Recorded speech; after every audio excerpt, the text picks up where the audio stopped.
This show is part of the RetroZap.com podcast network.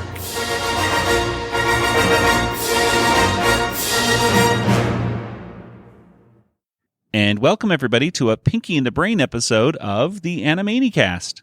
This is Maurice LaMarche, the voice of the brain, and you are listening to the Animaniacs. Gee, Brain, what do you want to do tonight? The same thing we do every night, Pinky. Try to take over the world. They're Pinky and the Brain. Yes, Pinky and the Brain. One is a genius, the other's insane. Their holiday plan is to overthrow man. They're Pinky and the Brain. Brain. By the dawn of Christmas Day, their plot shall be unfurled. They'll control the earth and bring joy to the world. They're Pinky and the Brain. It's Pinky and the Brain. They'll have ye merry gentlemen singing this refrain, that after Christmas Eve the world will believe in Pinky and the Brain. Brain. Arf!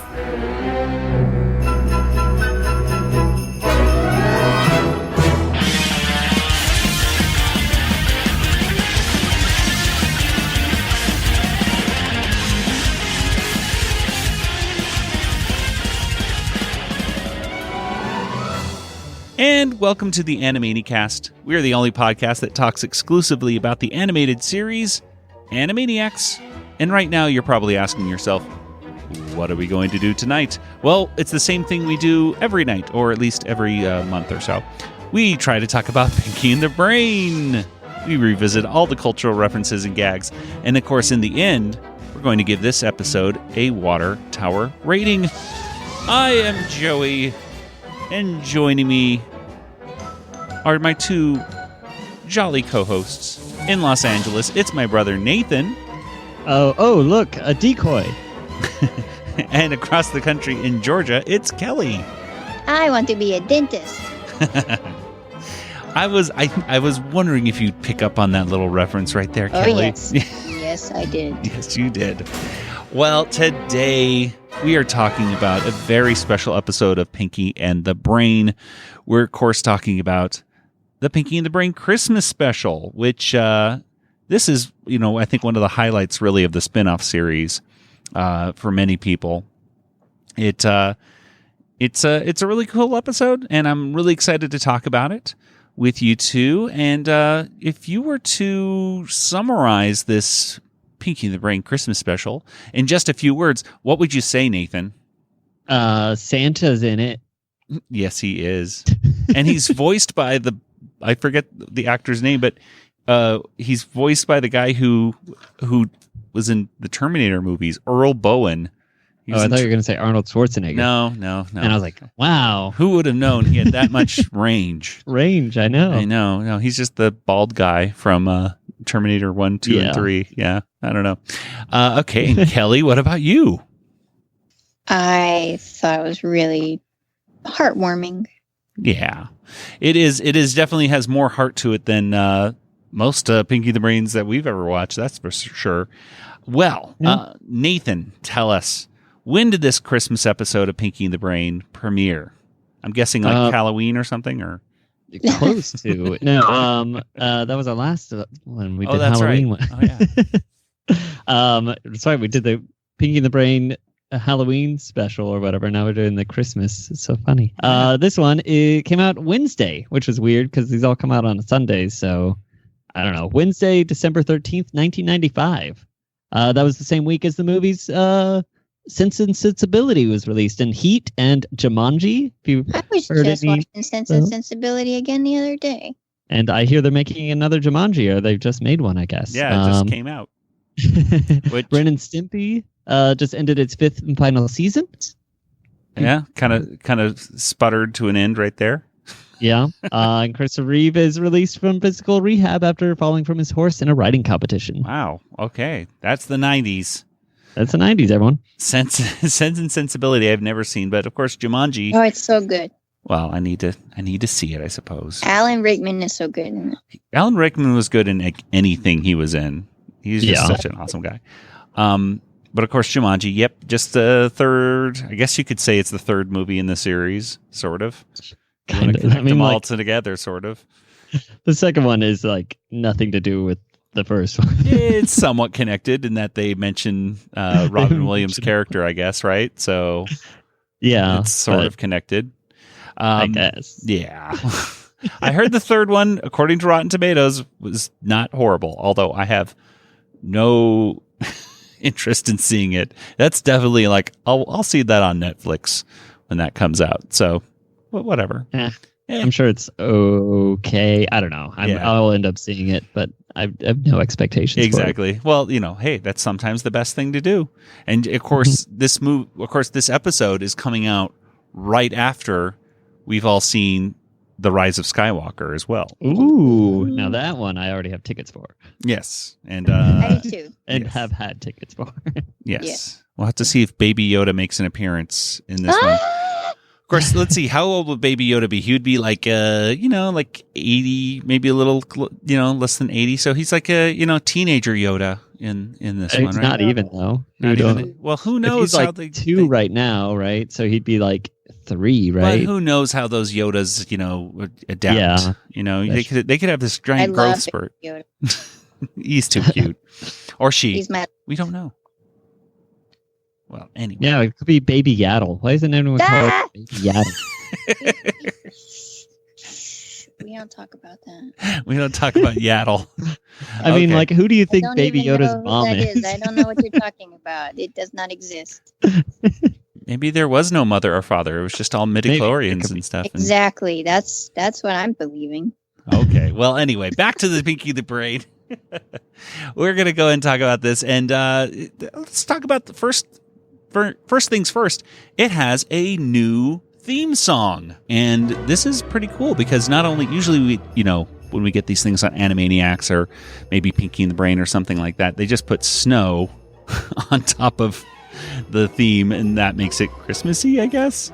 But in this case, they actually did change the lyrics a bit. So that was cool to see. What did you guys think about this new adapted opening theme? I liked it. I also enjoyed it. I like that they are going to bring joy to the world. Yeah, that was my favorite part. That was my favorite part as well. Just the splat at the end of the joy to the world was quite funny. Well, getting into the actual episode, it starts off with the brain feverishly working on something, while Pinky, meanwhile, is very busy having a lot of fun writing a letter to Santa. Dear Santa. Dear Santa. Hello. Hello. Nuff!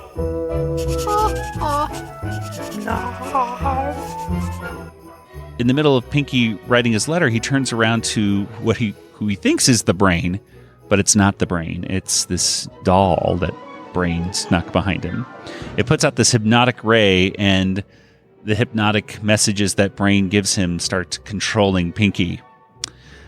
Things like, clucking like a chicken, which Pinky forgets how to do. Cluck like a chicken. Trying to talk like William F. Buckley, which, of course, Pinky doesn't know who that is, but he knows who Regis is. Impersonate Regis Philbin. I'm out of control. And eventually, let's see, I believe he falls onto the brain, and then the head pops off. And so, of course, lands right down. Pinky thinks that the brain has been killed. However, it's not. This is the newest scheme. The Noodlenoggin doll. Noodlenoggin. That sounds familiar, but we'll talk about that in a minute. Oh. We'll talk about it in a minute. I thought you were going to ask what it was. We will mention it. They go over their different schemes that they've had before in the past, including one where they went all the way back in time to the first Christmas. And we won't. This is a different Christmas, though, they're talking about. Anyway, they mentioned about all the fact that they're going to have to make a bunch of Noodlenoggin dolls. So it turns out that they need more help at the North Pole. So they decide to go and apply as elves at the North Pole. And basically they look out and they say, which way is the North Pole? Oh, it's north. And then go off to commercial. Anyway, there's some references definitely to talk about. Let's first talk about Noodlenoggin. Kelly, where would we have seen Noodlenoggin before? Big ears, Noodlenoggin. Big ears, Noodlenoggin. That's right. It was so cool to see. I believe the episode was Puppet Rulers, I believe, right? Yes. That one. And yes. Now, I should mention that this episode, this Pinky and the Brain Christmas special, was written by Peter Hastings and it was directed by Rusty Mills. And I don't know, Nathan, can you, while I'm yammering, can you check to see who wrote Puppet Rulers? Because I'm guessing it might be Peter Hastings, but I don't think it's any coincidence that the Noodlenoggin doll is making a return. This time in a very creepy way, however, with glowing green eyes that make the whole room fill with a creepy light. But I thought it was pretty cool. He mentions William F. Buckley. William F. Buckley was a conservative commentator of the 80s and 90s. He, I believe even the 60s and 70s. I just remember seeing him in the 80s and 90s as a kid on Meet the Press and things like that. But, of course... You watched Meet the Press when you were a kid? Yeah, I like politics. I liked politics when politics was actually fun to talk about. Like when people were a little more civil and stuff. That was fun. Mm-hmm. Not so much anymore. Nathan, were you able to look that up? No. I did look it up. No, okay. And the answer to the question that you had asked about who had written it. Yes. It was Tom Minton. I was totally wrong then. It was, but the story was by Peter Hastings. Well, there you go. And it was directed by Barry Caldwell and Dave Marshall. There we go. Okay, so Peter Hastings has some sort of, connection with. He came up with the idea. He just didn't of write Noodlenoggin. it. Yeah. So there you go. There you go. Okay. Well, anyway, Regis Philbin, he's mentioned. I'm out of control. And a great line of talking about applying the North Pole to what? Elves wanted for holiday rush. Apply North Pole. Pinky, are you pondering what I'm pondering? Well, I think so, Brain, but apply North Pole to what? The elves, Pinky. Santa's workshop is the most productive manufacturing facility in the world. Apply North Pole to the elves?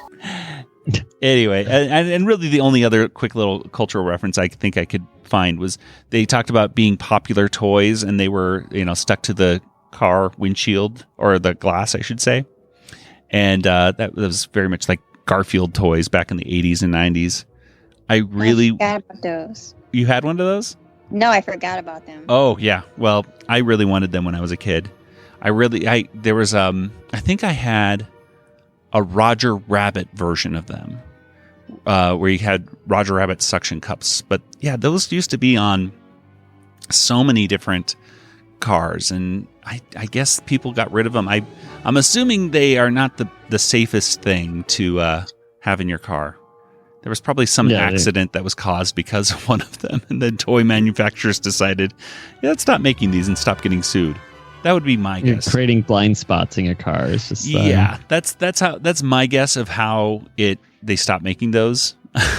If I were a betting man, but anyway, what were some of your favorite moments, guys, in this first segment? Nathan, let's start with you.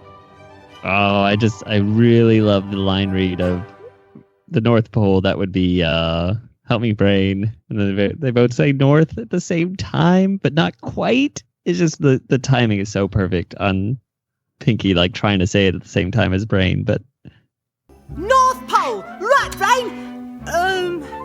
Help me, Brain. That would be North, right? It just doesn't. It just he missed it. I just think I don't know. Every time I hear it, it just makes me laugh. Okay, and Kelly, what about you?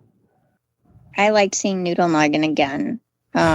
or just the reference to the puppet rulers episode, because it's always been one of my favorites. Yeah, and a lot of cool. I like the just the part where Pinky is writing, "Dear Santa, hello," and then he laughs to himself and then says, "Haha, narf," and then writes, "Haha, narf."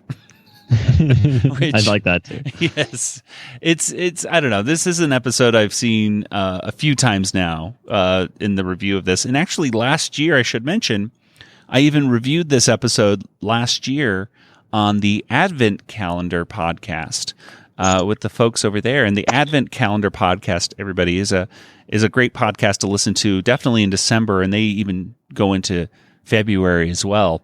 But they review a different Christmas special each episode of their podcast. And so if you want to look back and just focus on a bunch of sometimes really obscure and sometimes really bad Christmas specials, I recommend checking the Advent Calendar podcast out. They're friends of the show, and check them out. They're awesome. Anyway, let's go ahead and move on to the second part right here, where they actually go to the North Pole. And Kelly, why don't you tell us what happens here in the middle act? Okay, well, Pinky and the Brain, they had decided to go to the North Pole and be elves. And they have to get there. And so they end up getting on a plane, and they have this dummy where it's holding, looks like it's holding their cage. And the pilot, she's interesting. I don't know. Maybe it's just me, but she kind of reminded me of Large Marge a little bit. A little bit, yeah. It kind of had that husky truck driver voice going on there. Mm-hmm. And she's flying the plane, and she's like, "Well, you don't talk very much, do you?" And she said, "I used to have an ex-boyfriend like that, and he didn't talk much either, just thinking all the time." And turned out he was a propane tank. She said, that explains a lot. And it sort of just goes to show that she's no judge of character, because she's talking to a dummy and doesn't even realize. And like a pillowcase for a head. Yeah, it's wow. And maybe she's got bad eyesight or something. Maybe. Oh, but she's a pilot. Oh yeah, wait a second. Driving through a snowstorm. Yes, Yeah. This is a great idea. Well, and then she tells him, you take the wheel, because, just let anybody take control of the planes, okay? But of course, he's a dummy, so he can't take the wheel, and the Brain can't get out of the cage because I guess the bars are frozen, and so he's like, take the wheel, and then the plane's not really going very straight, and the door flies open, and the head comes off the dummy, and she's freaking out because obviously the mice aren't flying the plane. And Brain, I was thinking, I don't think I really want to be an elf. Really? What do you want to be? A dentist. You've seen too many Christmas specials, Pinky. Which, of course, is a reference to Hermie the Elf from the Rudolph Christmas special that comes on every year, and I've already watched it this year. So that won me over because I love that. And it's very obscure. I won't say it's obscure, but it's a very small reference. Yeah, it's very throwaway. You blink and you miss it. But they finally end up at the North Pole. Pinky and the Brain, they've got elf costumes and elf ears and everything, and they're interviewing the Brain's interviewing, and he's got degrees in mechanical engineering and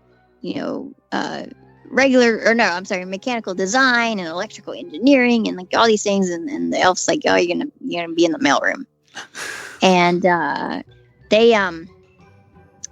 they are helping input the requests from the kids into the computers, and so many requests that Brains gave him carpal tunnel syndrome, and they had mentioned the big supercomputers earlier, and the Brain says, "Oh yeah, the Santa's computers that work by candy canes and potpourri, magical computers." But apparently not, because you have to actually input the information in by hand, mechanical hands, but you still have to do it. Take this letter, for example. Danny Oren. A bike, a science kit, and the Noodlenoggin doll? Shotzi, what is this Noodlenoggin doll? I don't recall that. Yeah, well, Mr. C, we're not really sure. I got those dumb guys down there going crazy looking for the blueprints. Whatever it is, we're gonna need a lot of them. Every kid on this spreadsheet is asking for one. The head elf, I guess, is talking to Santa, and he doesn't understand what all the requests are for this Noodlenoggin. And it's like, what is this? We're gonna have to make 1 billion of them. Every child wants one. And the head elf is Shotsky with a goatee, I guess. So Santa's asking him what's up with the facial hair. And I didn't know if that was a reference to anything. It just seemed odd. Yeah, I did too. That was kind of like a weird joke that they were doing. Like that didn't quite land, but it did feel like they were referencing something that I didn't get. So yeah, I thought so maybe. There. Now quickly, Pinky. We must hurry. But Brain, there's one more letter. Mine. Pinky, grow up. There's no time. We've got to switch the blueprints and get Noodlenoggin into production. Now follow. The head elf finds them and says, "What are you doing in here? We're on break." And he said, "No, that you can't be in here." And he's like, "Well, don't we get a break? We're part of the elf union." And he's like, "We don't have a union." And they're like, "Well, you think it's really fair for the common elves?" And Shotsky's like, "Get out of here." And but he realizes they're up to no good and starts chasing them. And they end up trying to get into a flowery van. And it runs on lipsticks. So I'm guessing it was kind of like a Barbie thing. Yes. Oh,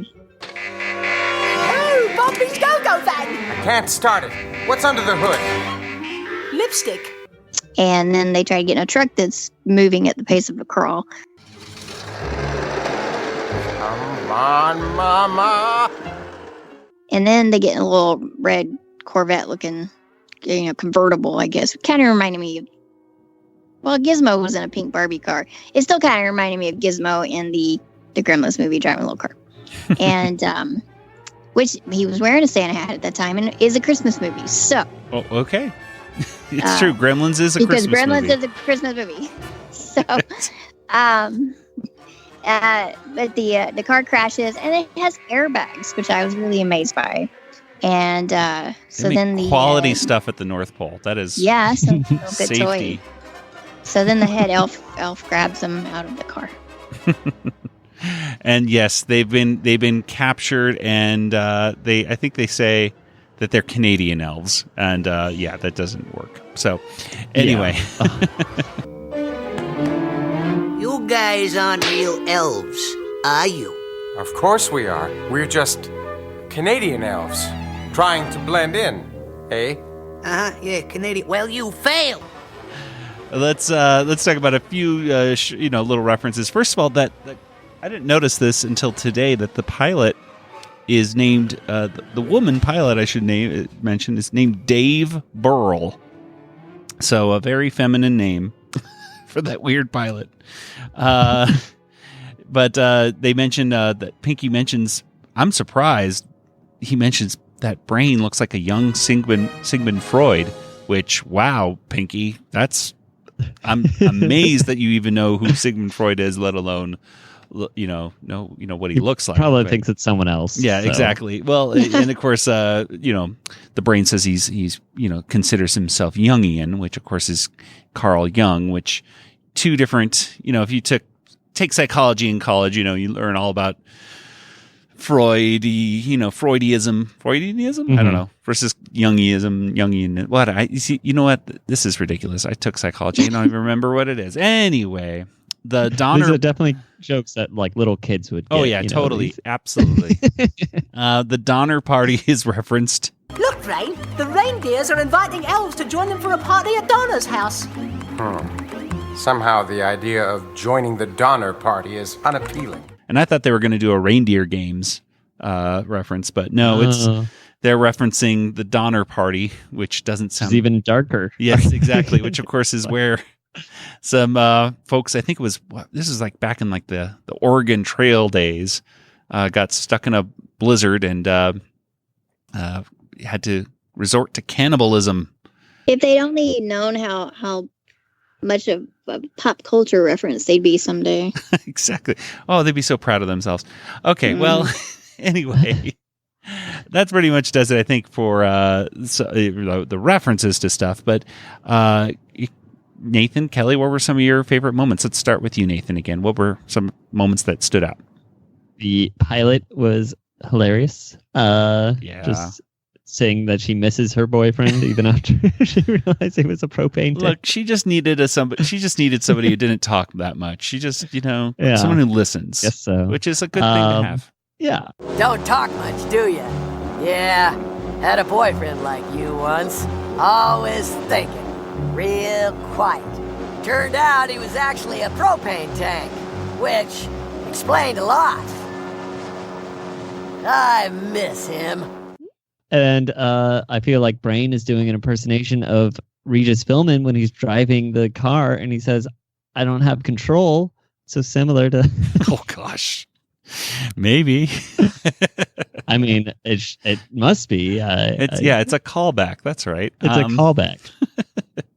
I did love that part where it's just the Brain, "Come on, mama." That slow truck, it cracks me up each time. Really funny stuff. Kelly, what about you? Well, I already mentioned the dentist. Of course, yes. I like the pilot too. I thought she was funny. The whole propane tank had me rolling. Hey, Dad, this is Pinky, and you're listening to Animaniacs. You know why? Because you're going to take over the world. Narf. Yeah, good stuff. So they've been captured. Nathan, tell us what happens here they're being interrogated in the third act. Yeah, they're under a light, and he's trying to figure out who they are, what's going on, and another elf pulls out what turns out to be the blueprints for Noodlenoggin, and then he's figured it out that Pinky and the Brain are trying to, espionage and trying to steal the data. Hey, these are the blueprints for the Noodlenoggin dolls, what that we're looking for. A little industrial espionage, huh? Who you working for? The Easter Bunny? The Tooth Fairy? Herschel the Hanukkah Goblin? Oh, no. Brain drew those plans himself. Why, Well, gosh darn it, you caught me. Shucks. Now you'll just have to make those dolls. You got it, booby. When he turns around, again, Pinky and the Brain are gone, except you can hear Pinky laughing as he runs out the room. So he gives chase, and they make their way into the factory where they've already begun production on Noodlenoggin. They have to make 1 billion of these before Santa takes off. And still, what's his name? Hershwitz? No, Shotsky? Schlotsky's looking for him. Not Schlotsky. Shotsky. Shotzi's looking for him. Yeah. Running through the factory. You can't find him because they are now on the assembly line with all the Noodlenoggins, which look like Brain, remember? So Brain just looks like himself. And then Pinky has to look like Brain, which is a really cool animation design there. And they're going on the line, and Shotzi has to leave because Santa can't remember what he says. So the on Donner on Dasher, which I thought it was just ho ho. Oh, really? The thing that he says. Well, either way, Santa says a lot of things, but either way, it kind of did worry me that Santa's about to go on this cross-continental flight and he's forgetting things. Shotzi, Santa's about to leave and he can't remember that thing he says. Like, this is not a good sign for Santa, but okay. So yeah, they're going on the assembly line, and there's some quality checks where you have to pull off the head and put stuff in it, and both Pinky and the Brain fail that. Their heads get turned around backwards even, which is kind of scary, and they get thrown into the dumpster where they see the sleigh is about to take off, so they decide to impersonate reindeer instead of just getting in the sleigh. So I guess doesn't make that much sense. Yeah, it doesn't make a lot of sense, but it's a funny joke. Yes. When Pinky tries to act natural, and he starts just laughing and acting too natural, I guess, for Pinky at least. Just act natural, Pinky. Right, Brain. La la la la la! Zord! Laugh! What? Hey, Dad! Pinky, not that natural. And then says moo again. Call back to, I think, the first segment, maybe. And it apparently works because they take off, and when they find themselves over the lab, they jump out and through the window and crash on top of the hypnotic device that needs to work with the Noodlenoggin to hypnotize everyone. So frantically, Brain is trying to fix it, and he asks Pinky for a paperclip from the bag, and that's when Pinky realizes he never gave Santa the letter that he's been spending this whole episode trying to write and give to his Santa. Yeah. And we should mention that real quick. This is something that he mentions like in every act. Yeah. Like at least once or twice, this letter. Yeah. And this is very important. And of course the brain dismisses him as every time. Yeah. Too childish, it's almost as if, the brain is almost saying, if I didn't know any better, it's almost like he's saying, stop believing in Santa Claus. That's silly. It's because at one point saying, like Santa doesn't read your letters and things like that. Even though he had perfect opportunity to just type it in with the other letters. In the but his act. hands are already sore by That's that true. time. He can't do a few more words, but yeah. It's too bad. So Pinky's now crying. He's in tears at least, he's so upset because, he really wanted to give Santa this letter and he totally forgot to do it. And then, but Brain's just really upset. He's trying to get this machine working. And finally it looks like it's ready to go. All Pinky has to do is pull a lever when it gets to the red on this dial. So, while the dial's going up to red, Brain's getting you see his intense eyes and everything. And then, he looks down and he's holding the letter and he decides to read it. And first words are, of course, "Dear Santa, haha, narp." Yes. Which I like that they still kept that. Yes. And then he goes on to read it, and it's actually really sad. I'm guessing we just play it here, just it's entirety. I don't know. Yeah, let's play the whole thing right here because it's to summarize it would not do it justice. So here's Maurice LaMarche as the brain reading the letter. Dear Santa, hello, haha, narf. This year, Santa, I ask for nothing, but I wish to tell you about my dear friend, the brain. He is honest and very hard-working, and only wants what's best for the world, but he gets no reward. He is only greeted with defeat. He never gives up, but I know it must be very hard. So please, take anything that you had for me and give it to my best friend in the whole world, the brain.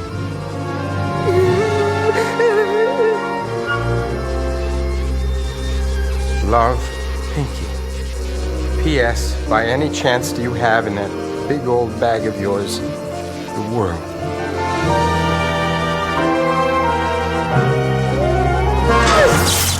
You're on!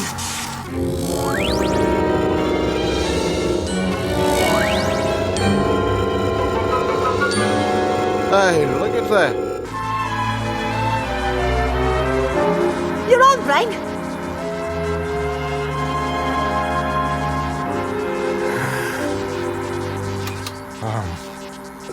Ladies and gentlemen of the world, you will do as I say. For I command you. I command you to...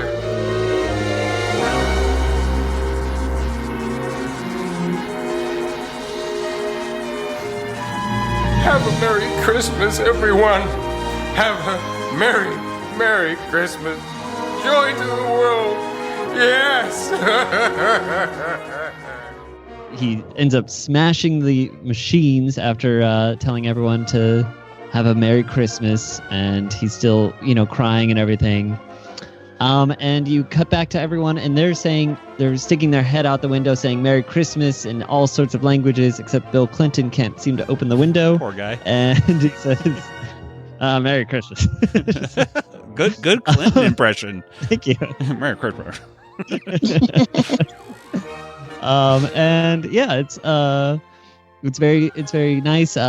We then cut to Pinky and the Brain giving each other gifts. Brain's given Pinky a spell checker, which he loves, and Brain has given Pinky has given Brain a little keychain, and it's the shape of the world, and it's so cute and just so happy. And Merry Christmas, everyone. I'll be right over.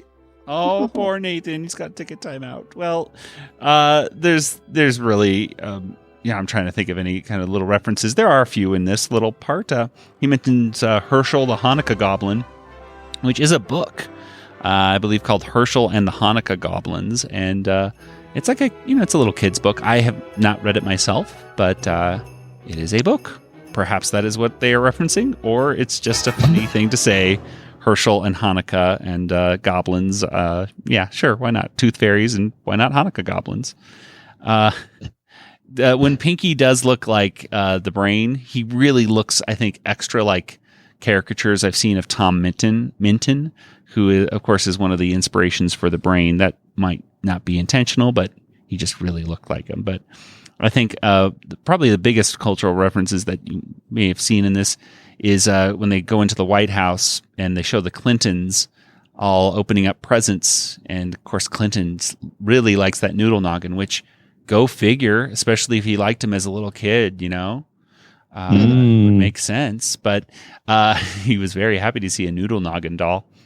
But Socks has a scratching post or a cat toy of some sort, and it is a Newt Gingrich scratching post. Socks the cat, of course, was the Clintons' cat, and so he's scratching at Newt Gingrich, who was the Speaker of the House at the time.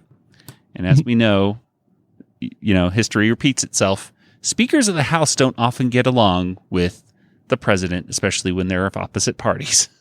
Well, yeah, especially when they're and facing impeachment and everything like that too. So there you go, history repeating itself on the Animaniacast. Anyway, let's talk about the final scene though, because I think that's probably the one that we want to talk about the most. Is what did you guys think when you saw this final scene? It was sad. No, it was sad. It was good. I thought there was lots of great emotions. It was really sweet. Yeah, this was seen.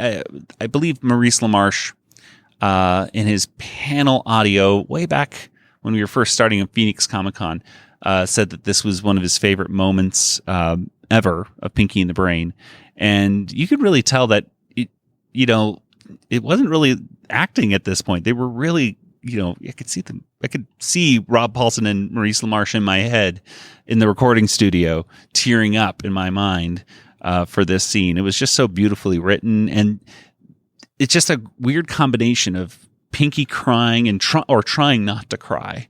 He's crying a little bit and then trying to hold it back, and doing this for his friend because even though he's so disappointed, he's not going to get his letter read, but he wants to help the Brain because he loves him so much.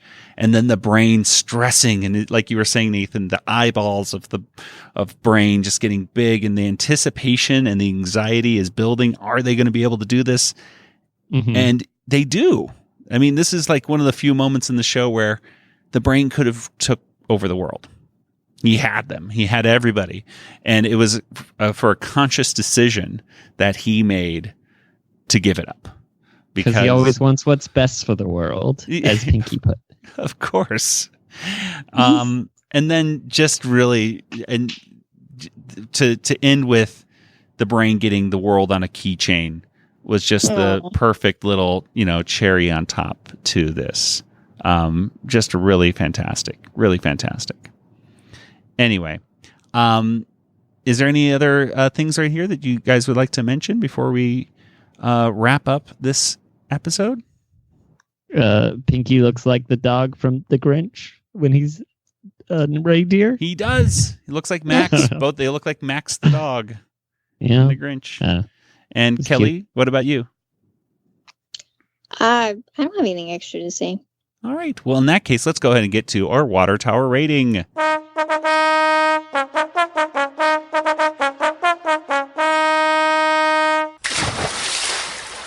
Well, what do you guys think? Out of 5 water towers, how many would you give the Pinky and the Brain Christmas special? Nathan, let's start with you. I'm going to give it 5. I feel like if this doesn't get 5, I don't know what would. So let's give this 5 water towers. I thought every segment was very funny. There was at least one joke that had me actually laugh out loud, and it was a very sweet ending. So yeah, 5 water towers. Okay, and Kelly, what about Kelly? What about stars? you? What are we? It's Christmas time, so you could say stars Christmas as well. stars? I don't know. Christmas stars. Kelly, what about you? I'll give it 4.5. I didn't consider it like perfection. Y'all know some of the episodes that I do, and they have to rank really high. But I thought it was really sweet and touching, and the visuals were great. Like I said, with the zooming car, and I like the pilot, and of course the Rudolph reference. I think they could have probably worked in some more funny Christmas references. They have so many to choose from, but from what they did, I thought it was really cute and funny, and just a sweet episode overall. Yeah, I'm gonna give it a 5 as well. I think it's just as Pinky and the Brain goes, I think it's about as good as it gets with Pinky and the Brain. I think this is it's funny, like Nathan said, it was laugh out loud stuff, and it really is. I think it's definitely one of the sweetest episodes you're ever going to find in Pinky the Brain ever.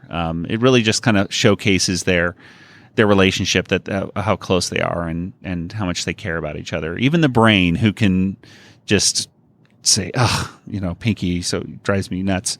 But it's like Charles M. Howell was saying, like when he was on our show originally, that they just love each other. There's just a really great relationship, and there you go. It's 5 stars, or 5 water towers for me as well. Well, let's go ahead and get to some contact information. Nathan, where can people find you online? Ooh, well, I'm on Twitter, JangoFT, that's me. And Kelly, what about you? I'm also on Twitter, Yoda Princess, YODAPRNCSS, or email me, Kelly@BigShinyRobot.com. All right, and as for the Animaniacast, we're on Facebook and Twitter and Instagram, and of course, you can go ahead and head over to Discord if you're into that. Discord.animaniacast.com will get you a welcome link to the Retro Zap group, and we're a proud member of the Retro Zap podcast community. In fact, you can subscribe to the Retro Zap podcast feed on your favorite podcast player, and that way you can get every single Retro Zap podcast, including this one, for free. And if you go to the Discord server for Retro Zap, you can talk to us about Animaniacs or cartoons or Muppets or even The Rise of Skywalker and The Mandalorian, which lots of discussions are over there about that stuff. Baby Yoda. Baby Yoda. Yaddle. No. So head on over there, discord.animaniacast.com. Well, that'll do it for today's episode. So for Nathan and Kelly, this is Joey saying good night, everybody. Good night, everybody. Good night, everybody. Ho, ho, ho.